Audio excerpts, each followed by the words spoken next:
Bismillahirrahmanirrahim. Assalamualaikum warahmatullahi ta'ala wabarakatuh. Alhamdulillah. Allahumma sholli ala Sayyidina Muhammadin wa ala ali Sayyidina Muhammad, amma ba'd.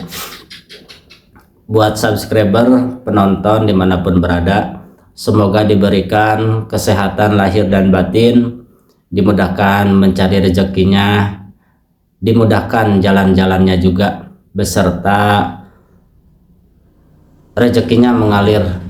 Amin ya robbal alamin. Yang sakit semoga disembuhkan, yang malas-malas untuk beribadah semoga diberikan kesemangatan untuk mengabdi beribadah kepada Allah Subhanahu wa taala bagi yang muslim. Amin. Baik, seperti biasa saya akan memberikan sedikit informasi-informasi yang menarik dari ibu kota. Mudah-mudahan ibu kota diberikan kesehatan lahir dan batinnya, karena itu adalah ibu kita semua. Gatel itu. Baik, seperti biasa kita cari dulu infonya. Oh, ini kita cari dari yang satu hari yang dari Forum Manilog. Silahkan yang mau ke channelnya Manilog, subscribe channelnya, sangat bagus sekali ya, untuk memberikan informasi dan edukasi yang bermanfaat supaya kita bisa memilah dan memilih informasi mana yang sesuai dengan fakta dan data.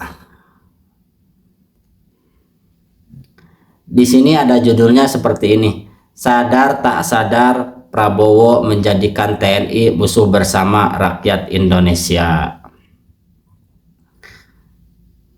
Di sini Pak Lukas Warso, tamunya Pak Lukas Warso. Kita ringkas videonya seperti apa. Silakan yang belum subscribe dibantu di subscribe supaya channel ini bisa semakin berkembang, semakin baik lagi ke depannya. Amin ya robbal alamin. Video ini merupakan diskusi mendalam antara jurnalis senior Darmawan Priyosa dan mantan ketua AJI, Aliansi Jurnalis Independen, Aliansi Jurnalis Independen, Lukas Luarso. Lukas Luarso ya, namanya pakai L semua, Lukas Luarso, mengenai dinamika politik dan keretakan hubungan antara Presiden Prabowo Subianto dan Presiden ke-7 Joko Widodo Jokowi. Berikut adalah poin-poin utama dari diskusi tersebut. Awal mula keretakan hubungan antara Prabowo dan Jokowi dinilai sebagai relasi yang dipaksakan demi kepentingan politik.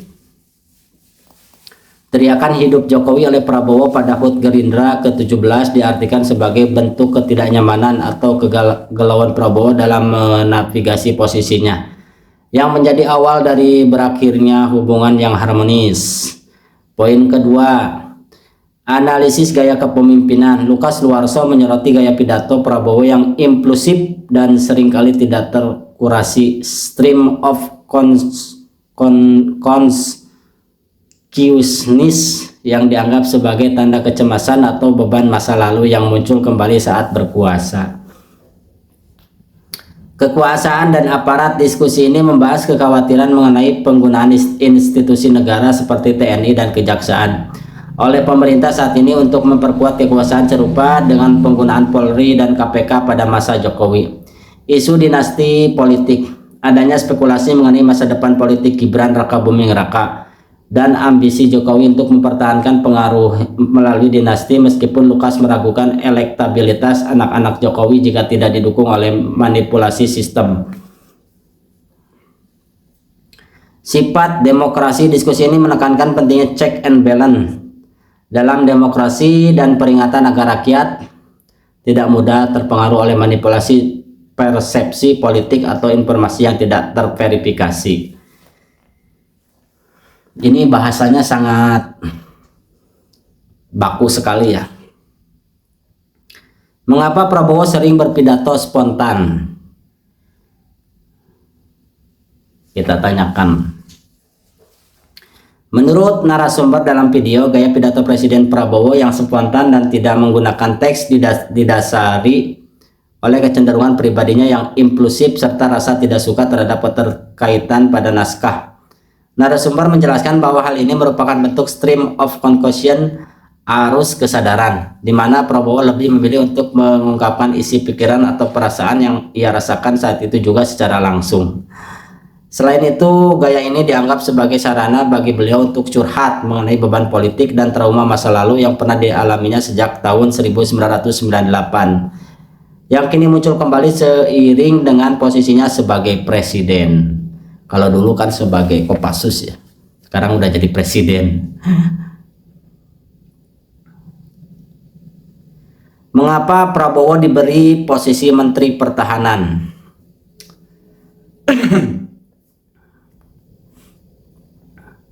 Berdasarkan penjelasan narasumber dalam video menunjukkan Prabowo Subianto sebagai Menteri Pertahanan Menhan oleh Presiden Joko Widodo didasari oleh beberapa pertimbangan politik dan strategis, diantaranya tujuan politik untuk mengamankan kekuasaan. Penunjukan tersebut merupakan langkah Jokowi untuk memastikan periode pemerintahannya berjalan lancar tanpa gangguan dari rival politik, yang merupakan bagian dari strategi untuk merangkul lawan politik ke dalam pemerintahan. Kedua, karakteristik anggaran Kementerian Pertahanan. Narasumber menyebutkan bahwa Kementerian Pertahanan dipilih karena memiliki dua yang relatif besar dan cenderung lebih gelap atau kurang akuntabel dibandingkan kementerian lainnya karena sifatnya yang berkaitan dengan urusan militer dan kerahasiaan negara.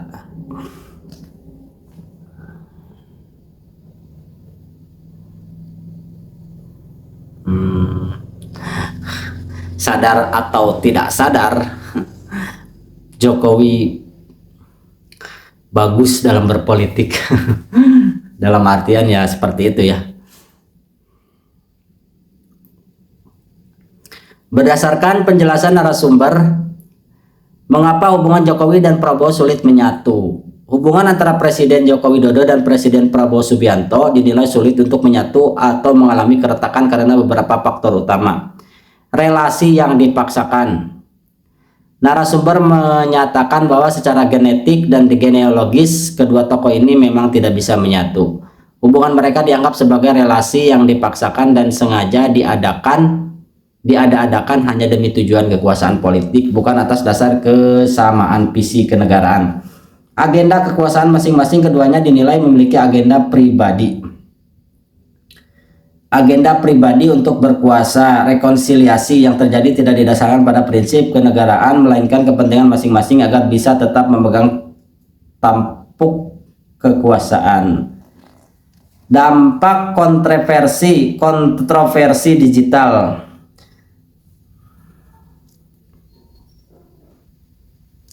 Kemarahan yang dipicu oleh aksi-aksi digital terkait pupuk papa dianggap tidak bisa dihilangkan begitu saja dan terus membekas dalam ingatan, menciptakan ketidakpercayaan di antara kedua pihak.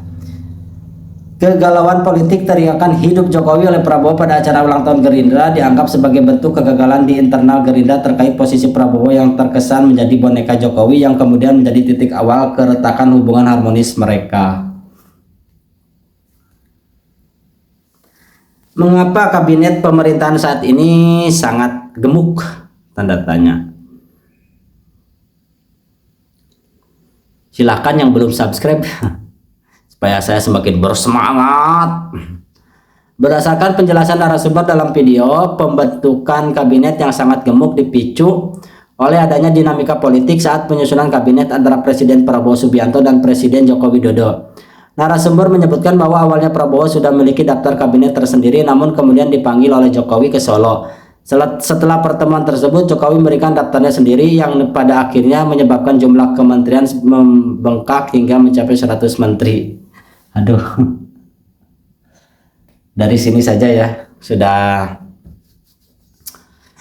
nyesek. Hal ini mencerminkan adanya ketegangan dan upaya saling ngintip agenda politik di antara keduanya sejak awal pembentukan pemerintahan. Betul.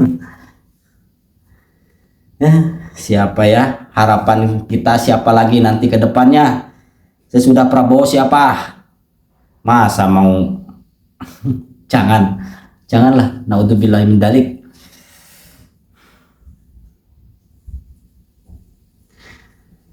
Kita apa arti londo gosong bagi Prabowo? Wah, bagus ini pertanyaannya nih. Apa arti londo kok ke sini? Apa arti londo gosong bagi Prabowo? Londo ireng, londo ireng. Menurut narasumber dalam video, istilah londo gosong muncul dalam diskusi terkait latar belakang genealogis Prabowo Subianto. Istilah ini digunakan untuk merujuk pada narasi sejarah di media sosial yang mengaitkan leluhur Prabowo dengan peristiwa pengkhianatan terhadap Pangeran Diponegoro. Narasumber menilai istilah ini memiliki konotasi yang lebih berat daripada londo ireng, istilah yang sering digunakan untuk mengkritik pengkritik kekuasaan karena menyiratkan keterlibatan dalam peristiwa penangkapan bersejarah tersebut. Bahasanya sangat sulit ya. Silakan ke channelnya langsung supaya dapat bisa memahami. Saya hanya memaparkan ringkasan videonya saja. Ke channelnya siapa ini? Madilog Lukas Luarso bersama Darmawan Sopo namanya ini pembawa acaranya, Darmawan Sepriosa. Terima kasih, sekian dulu. Tolong didukung channel saya supaya saya semakin bersemangat dengan cara like, komen, dan subscribe. Assalamualaikum warahmatullahi taala wabarakatuh.